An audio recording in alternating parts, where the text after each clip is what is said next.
"Sir, could you pretend to be my daddy? Just for one day?" whispered the orphan at the fence to a lone rancher. The prairie wind carried dust and silence in equal measure. It was late afternoon when the man rode back to his ranch, leather saddle creaking beneath him. The sun was sinking low, lazy and orange, like it couldn't be bothered to shine anymore. All around him, the land stretched flat and dry, dotted with thorn brush and memories. He didn't know her name yet. He just knew she was there again. Same spot, same time, same little hands wrapped around the broken fence. She didn't wave, didn't smile, just stared. The way she always did. He dismounted slow, boot heels hitting the dirt with that same heavy thud that echoed inside him. The horse snorted. He patted its neck, then looked up, and saw those eyes. Big, blue, haunted. She was maybe 8, 9 if she was tough, wore a second-hand dress too thin for the wind and had blonde hair tangled like wheat left out too long. And she was beautiful, angelic even, but not in the pretty way folks used when they didn't know what else to say. She had that quiet beauty, like the kind that didn't beg to be seen. She just was, and she was always watching. He tipped his hat. Didn't expect her to answer. She never did. But today, she whispered, "Sir?" His hand paused on the saddle strap, his breath caught. "Could you pretend to be my daddy? Just for one day?" Her voice wasn't scared. It wasn't soft. It was empty. And that scared him more than anything else could have. He didn't speak. Not at first, because what the hell do you say to that? Pretend? For one day? Who even asks that? But something in her eyes held him in place. Like time itself had hit pause. She didn't blink. Didn't flinch. She was a statue made of bruises and hope. And that fence between them? It wasn't wood. It was everything. He cleared his throat. "What's your name, girl?" She shrugged. "Don't know." He frowned. "How long you been out here?" "Long." A pause. The wind whistled. "You got someone looking after you?" She looked down. "No." His jaw clenched. He hated questions he already knew the answers to. "Why me?" She looked up again. And that's when he saw it. The flicker. The final ember. "I seen how you feed the dog before you eat." That was all she said. That, and nothing else. He exhaled slow. Damn girl had him figured out without knowing his name. She let go of the fence, started turning. "Wait," he said too fast. "Where you going?" She stopped, shrugged. "Nowhere." He looked at his porch, then at her, then back again. "Come on in. You can help me feed the dog." The old ranch house wasn't much. One room, one cot, one cracked wood stove that smoked if you lit it wrong.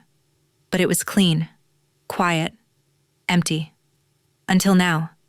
She stepped inside like she was walking on church marble. Careful, barefoot, her knees dirty, her wrists small. "Dog's name's Copper," he said. "He don't bite." She knelt down, and the old hound, half blind and slower than wind through molasses, trotted over and licked her hand. She smiled, just a little, then looked at the man. "What's your name, sir?" "Colt." She nodded like she'd guessed it. "You look like a colt." He raised an eyebrow. "What's that mean?" "Mean you're alone, but not mean." She wasn't wrong. That night, she slept in the cot. Colt took the chair. Didn't say much, didn't ask much, but before she closed her eyes, she whispered, "Thank you for pretending." He didn't answer, didn't know how. But somewhere in the dark, the crackle of the wood stove sounded like a heartbeat. 3 days passed, and she never left. She was small, but fast. Learned the ranch fast. Fed Copper, swept the porch, even asked how to mend the broken shutter. Colt didn't stop her. Didn't send her off either. He told himself it was temporary. Just a favor. Just a day. But every night she'd curl up on the cot like she'd been born in it. And every morning she'd greet him like he'd never been greeted before. "Good morning, Daddy." That word hit like a hammer. Every time. She smiled when she said it, like she didn't know it cost him something. Or maybe she did. Maybe that's why she said it, like she was trying to pay him back in pieces of joy. One morning, while patching a broken rail, Colt finally asked, "Why just one day?" She looked at him and said something he'd never forget. "Because that's all I ever thought I deserved." Colt had spent the last 10 years not needing anyone. That was his rule. No company, no neighbors, no feelings he couldn't bottle. He lived off dry bread, strong coffee, and guilt. Not shame. He wasn't sorry for what he'd done. Just guilt. The kind that follows you like a shadow you can't scrub off. Even with whiskey and time. He didn't talk about his wife. Didn't talk about the baby that never made it. Didn't talk about how he buried 2 names under a cottonwood tree with no preacher and no mourners. Just a wooden cross. And silence. So when the girl started calling him Daddy, something inside him flinched. Every time. But he let her say it. Because she needed it more than he hated it. That morning, he found her outside with Copper. She was feeding the old dog bits of dry biscuit, whispering something he couldn't hear. Her hair caught the wind and lit up like gold. She looked over, grinning with missing teeth and a gap-toothed sweetness no grown man should have to stand unarmed against. "You ever think dogs got dreams?" she asked. Colt blinked. "Like what?" "Like maybe Copper used to be fast. Maybe in his dreams he still chases deer. Still runs so hard he don't touch the ground." She looked up at him. "Maybe I do that too. When I sleep." He didn't answer. Just looked at her and said, "You're too smart to be out here alone." She looked down. Then mumbled something he nearly missed. "I wasn't always alone." That night, she had a nightmare. He heard her cry out, sharp and strangled, like someone being pulled underwater. He rushed in, found her curled tight, fists clenched. "No, no, don't put me in there." He sat by the cot, gently touched her shoulder. "It's all right. You're safe." She didn't open her eyes, but her voice cracked. "Please." Not the box again. Colt's stomach turned cold. He didn't ask that night. Didn't want to know what she meant, but in the dark, he made a promise he never spoke aloud. "You'll never be locked away again. Not while I'm breathing." The next day, Colt went into town. He hadn't been there in 6 months. Didn't want to go. But they needed food, and maybe someone knew something about a missing girl. When he tied his horse outside the general store, a few heads turned, mostly to whisper, "The old man's back. That loner. That haunted one. The one who lost his wife and went feral." Colt ignored them. Inside, he grabbed flour, beans, a tin of peaches. Almost didn't notice the sheriff watching him from behind the paper rack. "You settin' roots again?" the sheriff asked. Colt grunted. "Just buying food." "Noticed you took in a kid." Colt turned, eyes narrow. "Wasn't a question," the sheriff added. "She been with you 3 days?" "4. You know where she came from?" Colt shook his head. "Someone drop her off?" "She found me." The sheriff folded his arms. "Girl like that don't just wander." Colt clenched his jaw. "She's not hurting anyone." "Wasn't what I asked." Colt stared him down, then turned and paid. Back at the ranch, the girl was making a pretend meal out of river stones and grass. She looked up as he returned. "You get peaches?" she asked. He nodded. Her face lit up like sun on new snow. She danced in a circle and hugged his leg. Colt froze. She hugged him like it was normal. Like she'd always done it. Like it didn't gut him. That night they ate cold peaches from the can. She licked the spoon clean and sighed. "Best dinner ever." He watched her. Then finally asked, "What happened before you came here?" She paused. Her fingers went still. She looked down at the dirt. "My mama got sick. She was real pretty, sang when she was sad." Colt listened. "And after?" A man came, said he'd take care of me, but he didn't. He was cold. He said if I wasn't quiet, he'd put me back in the box. Colt's heart stopped. She didn't look up. He said I was too pretty, that I'd bring trouble. Colt stood, walked outside, and punched the post so hard it split. That night, he didn't sleep. He watched the moon crawl across the sky and wondered what kind of man would say that to a child, and how far he'd have to ride to kill him. 3 more days passed. The girl started painting on scrap wood with ash and berry juice, drew horses, trees, a woman with long blonde hair. Colt watched her, felt something shift. He'd woken up one morning and found her lying beside Copper, giggling in her sleep. He didn't know what to call that sound inside his chest. Maybe it was peace, maybe it was pain, but it was alive.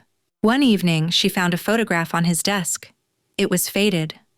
A woman with soft eyes and a baby in her arms. She stared at it long, then looked at Colt. Was that her? Your wife? He nodded once. She looks kind. She was. Is that your baby? His throat tightened. He nodded again. What happened? He didn't want to answer, but her voice was gentle, and he owed her truth. There was a fire. Stovepipe burst. I was out in the barn. By the time I got in, he didn't finish. He didn't have to. She stepped closer, touched his hand. I'm sorry, she said. He nodded, not trusting his voice.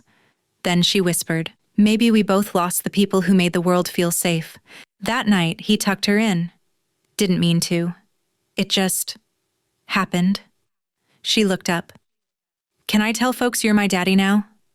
Colt hesitated, then said, not yet, but maybe one day. She smiled. That's okay, I'll wait. The next morning, the wind changed. Colt smelled it before he saw it. Trouble. It always rode on dust and instinct. The girl. He still didn't know her real name, but she'd started calling herself Maisie, was skipping stones near the old well when he heard the hoofbeats. Too many for it to be friendly. He stepped out onto the porch, rifle slung casually, but loaded. Always loaded. 3 riders. 1 sheriff. 2 others. The first man off his horse wasn't Law. He was worse. Clean coat, expensive boots. Smile too white for the prairie. Colt's stomach turned cold. Morning, the man said, tipping his hat like they were acquaintances. Name's Whit Granger. Colt didn't answer. Whit looked around. Fine little place you got here. Quiet. Secluded. He let the word secluded linger like a threat. I'm looking for something, Whit added. Colt didn't blink. Try the river, Whit chuckled. Then looked past Colt, to the girl. She froze mid-step, like she'd seen a ghost with a voice. Hello, sweetheart, Whit said. Maisie didn't answer. Didn't move. Whit turned back to Colt. She yours? Colt didn't move. Didn't speak. So Whit continued. She was staying with me for a while, after her mama passed. Kind of took her in. Charity, you could say. But she ran off. Ungrateful little thing. Maisie was trembling now, hands clenched. Whit stepped forward, and Colt stepped in his way. She didn't mention you. Whit's smile thinned. Oh, I imagine she didn't. Kids twist things, you know. But she's got no folks, no name, no legal claim. And I got papers saying she was under my protection. He pulled out a folded document. Colt didn't take it. You mistreat her? Whit shrugged. Depends on your definition. Colt stared him down. Whit took a step closer. She's mine, Mr. Colt. Well, Colt, I suggest you hand her over, unless you want trouble. Colt looked at the sheriff. Is that true? He got claim? The sheriff shifted uncomfortably. He's got guardianship on record. Paper says she was left in his care. Colt spit in the dirt. Paper don't prove care. Maisie was behind him now, silent as the dead. He didn't turn, but he felt her small fingers find the back of his coat, like she was holding on to stay standing. Whit's smile returned. Don't make this harder than it needs to be.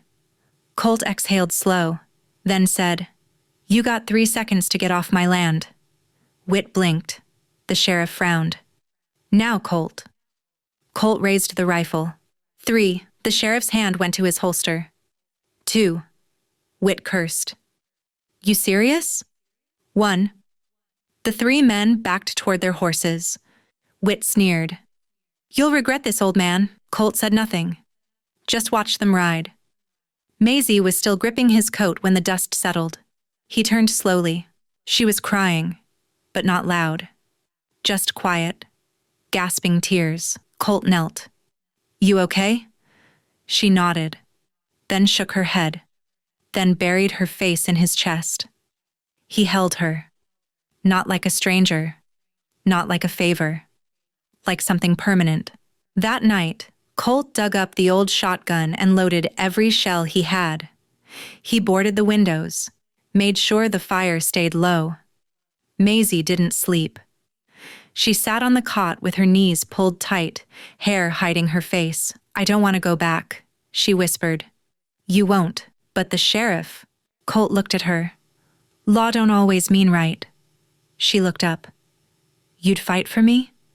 Colt didn't flinch. "I'd kill for you." 3 days passed. No riders, no threats. But the air was heavy with waiting. On the 4th day, Colt rode to the preacher's house. Preacher Miles was old, bent, and mostly blind, but he still held the Bible like a sword. Colt knocked. The preacher opened slow. "Well, I'll be. Thought you were a ghost. I need help." The preacher squinted. "Is it about the girl?" Colt nodded. "She needs a name. A real one, a record, baptism, something that puts her on this earth legal." Preacher stepped aside. "Come in." By sunset, a paper was signed. A name was written. Maisie Coltrane. Colt didn't realize until he saw it written that he'd given her his name. Didn't question it. Didn't take it back. When he returned, Maisie was painting again. She looked up as he approached. "What's that?" "A tree," she said. He looked closer. There were 2 figures beneath it. One tall, one small. Both smiling. "Who's that supposed to be?" She smiled. "It's us." That night, he told her a story about a woman named June, about a baby who never got to grow up. Maisie listened with wide eyes, and when he finished, she whispered, "Maybe I was meant to come to you." He looked away, then nodded. "Maybe we both were." Colt rode into town with his spine stiff and eyes steady. Maisie's papers were in his satchel. Fresh ink, official seal. The name Coltrane beneath the girl's crooked signature. She had dotted the I with a heart, said it was her way of blessing it. He hadn't stopped her. But the moment he tied his horse outside the sheriff's office, he felt it. The air. Different. People who used to nod turned away. Shopkeepers who once greeted him suddenly vanished behind swinging doors. Even Miss Fallon, who sold bread from her cart each Thursday, looked past him like he was a stain. Colt stepped into the sheriff's office. The deputy looked up, startled, then cleared his throat. "Sheriff ain't here."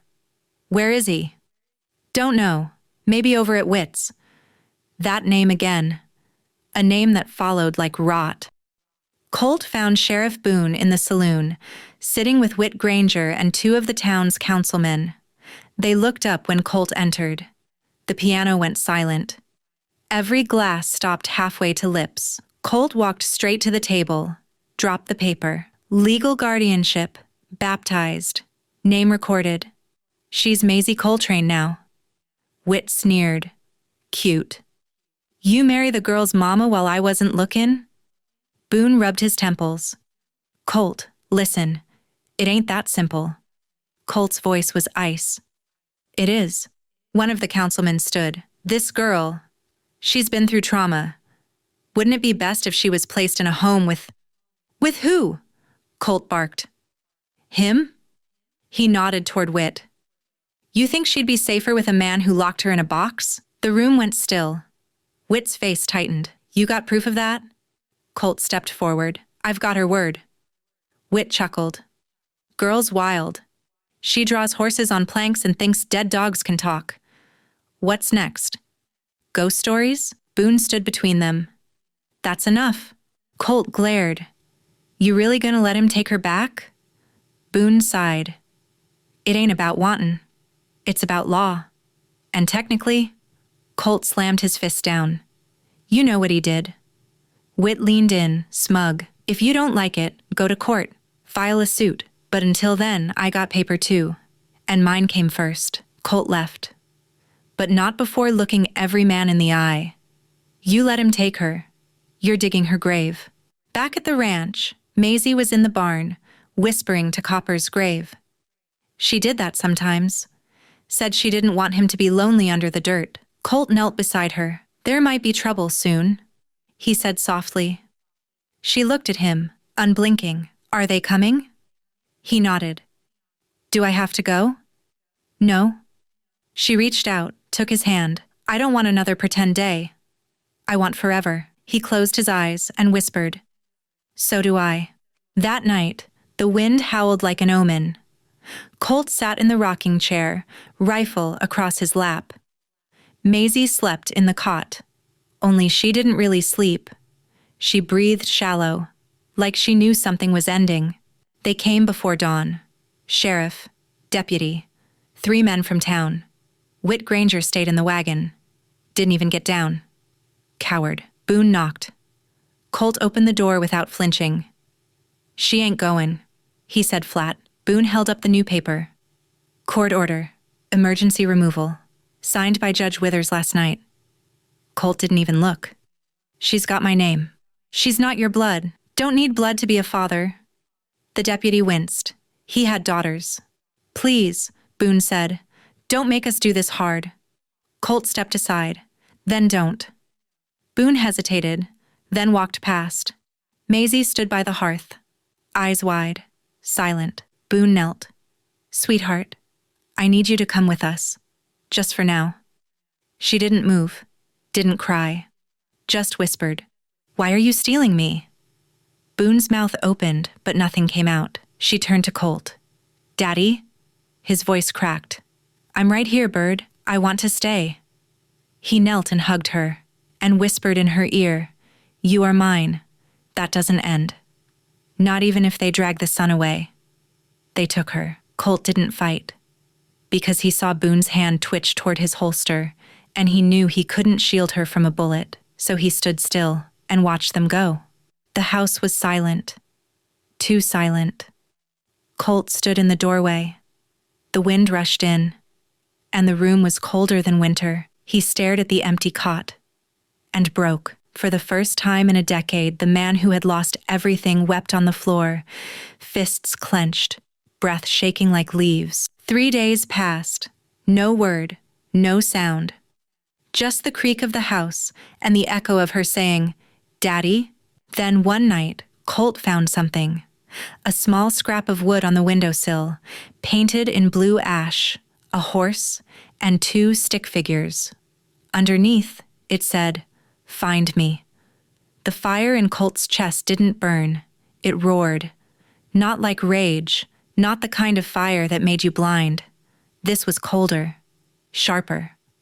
A fire with focus, the kind that turned men into weapons. He spent the morning checking the saddle, sharpening the knife, oiling both the rifle and the pistol he hadn't touched in 5 years. By nightfall, the house looked like it had never been lived in. Bed stripped, windows shut, ash scattered across the floor like the end of a dream. Colt left the porch light burning. Not for himself, for her. In case she ever came back on her own, but he knew she wouldn't. Not because she didn't want to, because she couldn't. The road east was jagged and unkind. Whit Granger didn't live in town proper. He ran his ranch from the edge of Grizzly Basin, 40 miles out, surrounded by barbed wire and men with thin morals. Colt rode in silence. No trail music. No prayer. Just a whisper in his head. Find me. He reached the ridge at midnight, looked down at Whit's land. Big house, fancy porch, guard dogs, 2 men with lanterns patrolling, but no light in the barn. That's where she'd be. Not in the house. Not where people could see. He waited till the moon ducked behind a cloud, then moved. The dogs didn't bark. They were old, like Copper had been. Bought for looks, forgotten for care. He slid past the fence, crouched low, reached the barn. The doors were chained from the outside. His stomach turned. That was confirmation enough. Inside the barn, the air was heavy, like something had died. He picked the lock quiet, slid the door open just enough to squeeze through. It was pitch black. He lit a match and froze. There she was, Maisie, curled in a blanket on hay, thin, pale, but breathing. And when that tiny flame caught her face, her eyes opened slow. She didn't scream. She didn't gasp. She just whispered, "Daddy?" Colt rushed forward, dropped to his knees. "You okay?" She nodded, then burst into silent tears. He pulled her close. "I came. I knew you would." She clung to his neck, like letting go would break her bones. Then he heard a noise outside. A cough. Boot steps. They were coming. He tucked her against his chest. "Hold tight." She nodded. He kicked the door open and walked into hell. 2 men were waiting. One had a lantern. One had a rifle. They saw the girl, saw the fire in Colt's eyes, and they hesitated. "Don't," Colt warned. One flinched. The other didn't. He raised the rifle. Colt dropped him. One shot, no mercy. The lantern man ran. Maisie buried her face in Colt's coat. The front house lights came on. More men stirred. Colt ran for the horse, girl in arms. He fired 2 rounds into the sky, panic bullets. Not to hit, to distract. It worked. He hit the saddle, Maisie clutching his shirt like a baby fox. And they rode. Hard. No words. Just wind and hooves and the crack of gunfire behind them. By dawn, they were 15 miles out. Maisie hadn't said a word since the barn. Colt dismounted near a creek and held her down to drink. She looked up at him and whispered, "You came. I always will." She touched his face. "You're bleeding." He hadn't noticed. Bullet grazed his shoulder. Nothing fatal. He smiled. "I'll survive." "You sure?" "I've got a reason now." They camped in a hollow that night. No fire. Too dangerous. Colt wrapped her in his coat and sat watch, eyes like flint. Maisie didn't sleep. She stared at the stars, then asked, barely audible, "Why'd you come?" He looked at her. "Because you said one day." She blinked. He continued. And one day wasn't enough. They made it home by the 3rd day. No one waited at the ranch. No law. No wit. But Colt knew that was coming. He sent a letter to Preacher Miles, then one to Judge Evelyn Ward, an old friend of his wife, long retired but still respected. Then he waited. Maisie didn't speak much that week. She drew, painted, slept close to the wall, sometimes in Colt's chair, sometimes outside, beneath the cottonwood tree. One morning she handed him a piece of wood. On it, a drawing of him carrying her. Below it, "You came." I knew. A week later, a telegram arrived. "Judge coming. Hold fast." The next morning, the riders came. Boone, White, 3 others, and an old woman in a black shawl, Judge Ward. She stepped off her horse with the grace of thunderclouds. Whit tried to speak. She raised a hand. "Let me see the girl." Maisie stepped out, barefoot, hair brushed, dress clean. She walked to the judge and curtsied, then said, "Hello, ma'am." The judge studied her. "You want to stay with this man?" Maisie looked up at Colt, then back. "Yes, why?" "Because he doesn't pretend." The judge looked at Colt. "You love her?" "With everything." She turned to Whit. "You locked her in a barn?" Whit flinched. "I was keeping her safe." The judge raised her cane. "And you'll be lucky to avoid charges." Then she handed Colt a sealed document, effective immediately. Guardianship granted, full custody. Her name is Maisie Coltrane. Wit exploded. "You can't do this." The judge turned. "I just did." They rode off. Colt stood stunned. Maisie blinked, then threw herself at him. Forever? Forever. The first frost came early. By the end of October, the winds had teeth. By November, the roof groaned under the weight of snow. But inside the little ranch house, warmth lived. Not in the stove, though it burned steady. Not in the blankets or coffee or thick socks. It lived in the laughter, in her voice, in the quiet moments. Colt had never had a daughter, never imagined it, but now he knew things he never thought he'd learn. How to braid hair, how to dry painted hands without smudging the color, how to make flapjacks without burning them, how to hum lullabies under his breath while mending fence wire, because she said it made the world feel less quiet. Maisie changed him, but she'd say he changed her first. One morning, as he was brushing ash from the stove, she whispered, "You don't flinch anymore when I call you Daddy." He paused, then smiled. "I guess I stopped pretending." But winter is never just snow and silence. It always brings something else, something heavier. And that year, it brought sickness. It started with a cough. Dry, harmless. Colt waved it off. "It's nothing, just dust." But the fever came next. Then the shakes. Then the silence. Maisie tried not to panic. Tried to remember what Colt had taught her. Keep the fire going. Use the herbs in the glass jar. Change the cloth when it gets too warm, but none of it helped. His skin turned hot. Then cold, then gray. She sat beside the cot and held his hand. "You're gonna be okay. I'll take care of you now." But her voice shook. And she hated that. She hated feeling little again. So she didn't cry, not yet. 2 days passed. No improvement, no help. The road to town was frozen solid and the horse had thrown a shoe. So Maisie did the only thing she could. She prayed, not loud, not fancy, just curled by his side, whispering, "Please, please don't leave." On the third night she found the old journal. Colt's handwriting, rough and slanted, filled the pages. At first it was just lists, fence work, tools to fix. But then she found something else. A page dated months ago. "She asked me to be her daddy, just for one day. And I said yes.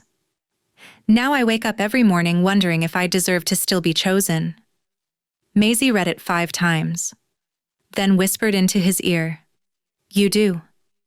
You still do." The next morning he opened his eyes.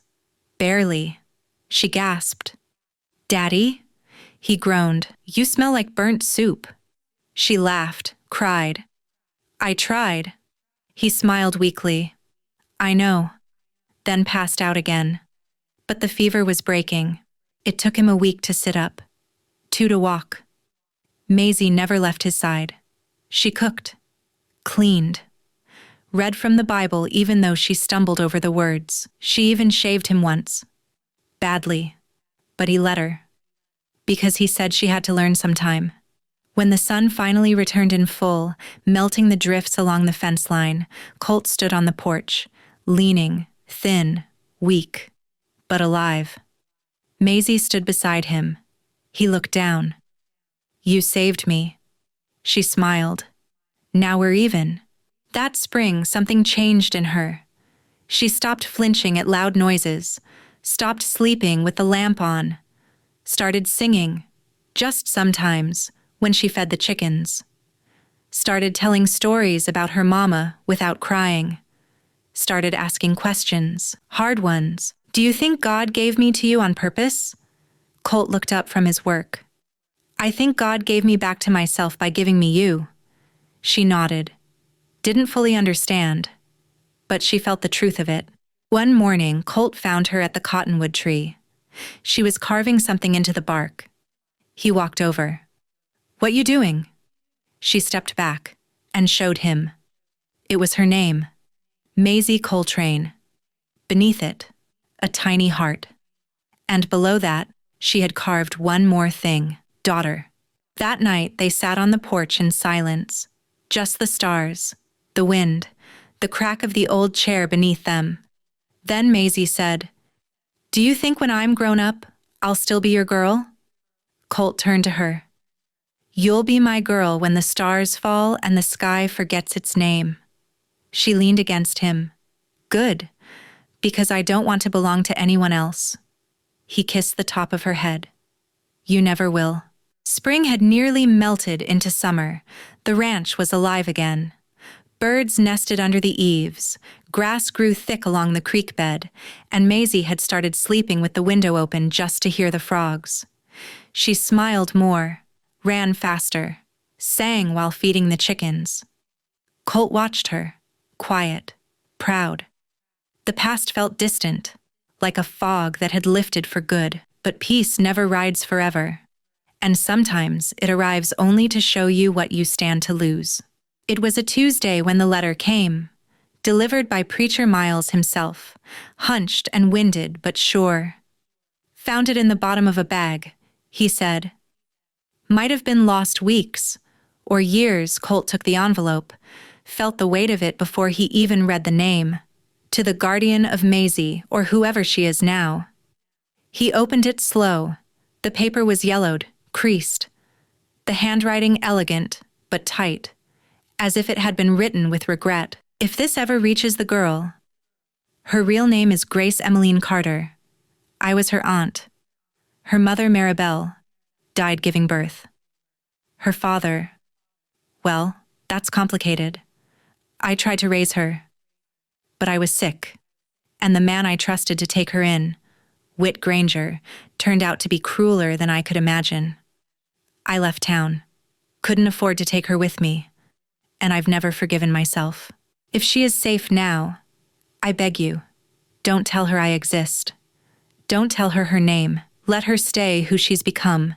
She deserves peace, not truth. But I'm writing anyway, just in case the past ever tries to reclaim her.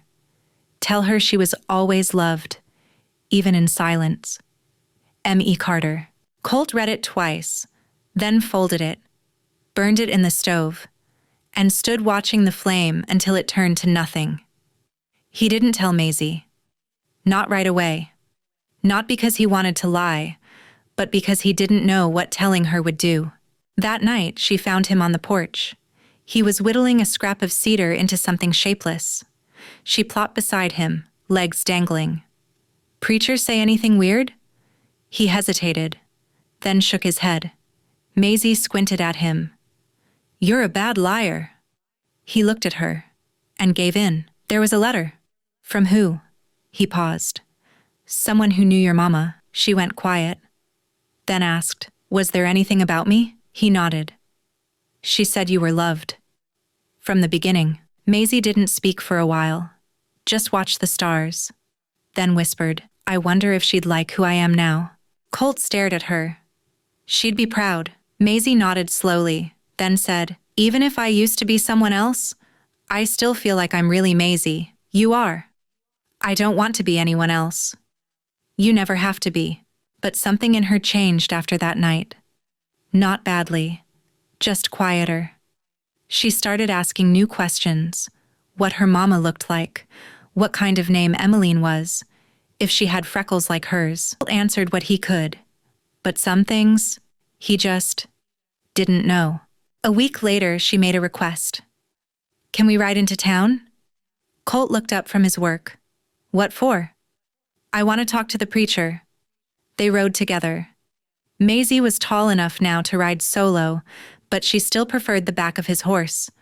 Said she liked the way he smelled like tobacco, soap, and safety. At the church steps, she looked up at him. "You coming in?" "No, this one's yours." She nodded, and went in alone. She was inside an hour. When she came back out, her eyes were red, but she was smiling. She walked straight to him, wrapped her arms around his middle. "Thank you for keeping me." He kissed her hair. "Thank you for letting me." Back at the ranch, she drew a picture. 2 women, one older, one younger, both with soft smiles and matching braids.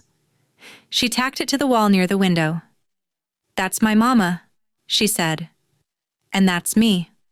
Colt asked, "Where should I be in the picture?"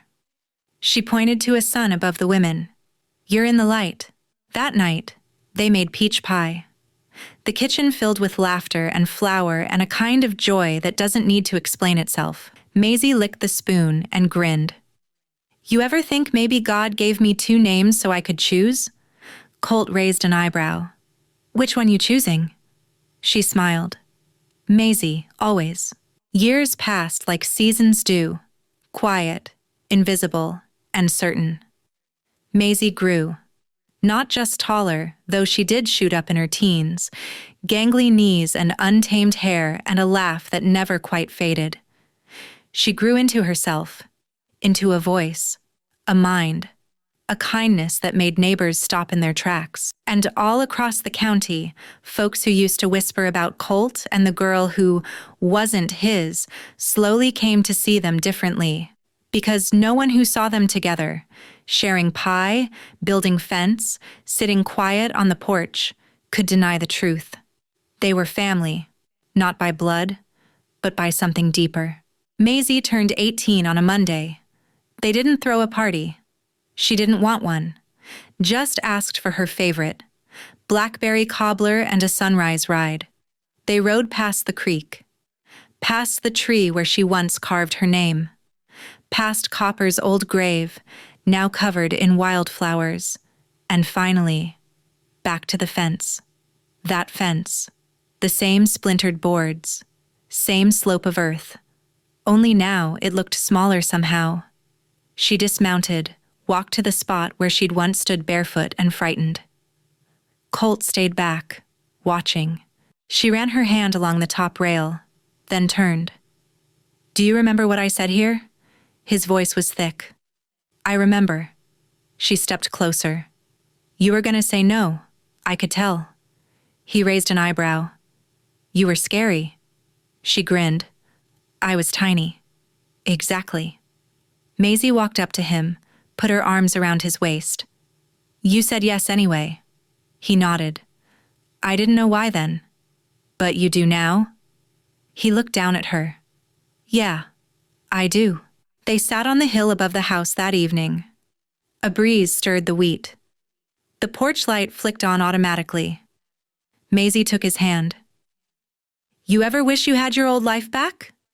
Colt didn't hesitate. "No." She looked at him. "Not even her? Your wife? Your baby?" He stared at the horizon, and then said something he'd never said out loud. "If they hadn't gone, I wouldn't have been alone." She nodded. "And if you hadn't been alone, I never would have heard you whisper." They sat in silence a while. Then Maisie said, "Do you think she would have liked me?" Colt smiled. "She'd have braided your hair every morning and taught you how to whistle like a bird." Maisie blinked fast, then nodded. "Good." The next day, she packed a small bag. Not because she was leaving forever, just growing forward. She was going to study teaching in New Hope. Just a 6-hour ride, but it felt bigger than that. Colt helped her load the wagon. Maisie stood by the gate. "This place, it saved me." He looked around. "No, you saved it." She hugged him. Long, fierce. "I'll write every week." "You better. And I'll come back every break." "You better."